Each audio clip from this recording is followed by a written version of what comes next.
is the family lockdown boogie. We're stuck here in the house for the next 4 weeks or so, and we won't be going out because the government said no. Just one more lockdown, we promise. Hi, I'm Brian Lilley, political columnist for the Toronto Sun. If you've heard since the beginning that it's just going to be 2 weeks, that it's just going to be 28 days, that it's just going to be 1 month, then 2 months, you're probably not going to believe somebody that says we just need another lockdown. Yet that is the push by a group called Global Canada, who've teamed up with a bunch of doctors and economists and business people to say we need another 4 to 6 week lockdown. In some parts of the country, this is already happening. Quebec is moving towards curfews and stricter conditions upon its population, while in Halifax, they're starting to open up bars and restaurants again. It's a different situation depending on where you live, but let me deal with a couple of things here, including explaining why I don't think that if you're in Ontario or Manitoba or Alberta, that things are going to improve anytime soon. First off, yes, the group behind this, Global Canada, received funding from the Gates Foundation 7 years ago in 2014. There, it's out of the way, it's on their website. I still talk to the man behind this report, Robert Greenhill, to figure out what were they talking about. Were they talking about a 4 to 6 month lockdown?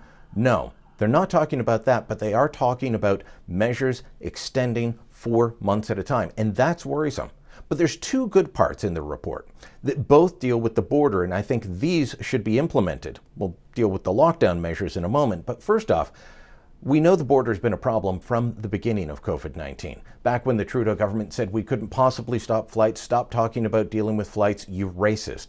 That was never the case. COVID-19 has always been imported to Canada, and we continue to do it.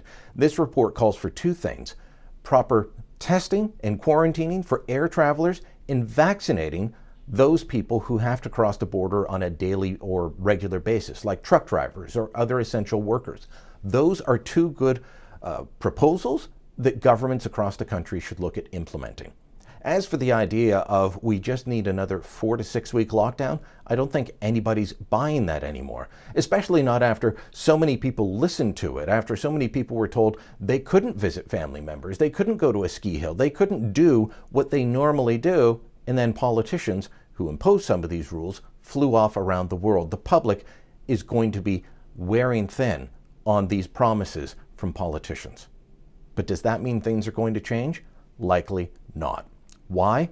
Because in the parts of the country being hardest hit by this right now, the issue is ICU admissions, it's hospital admissions, it's deaths. Until those come under control, don't expect much to change at all in terms of lifting of restrictions. In Halifax, they're doing that.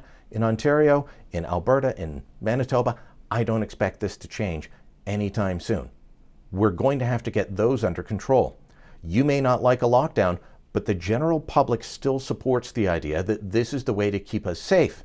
And at this point, nobody else has come up with better solutions other than saying follow the Swedish model, which I have to point out, other than Quebec, would lead to higher death counts in every single part of the country. No politician is going to get behind that. Those are the true facts. Thanks for watching. We can't go out, so we're all about family lockdown.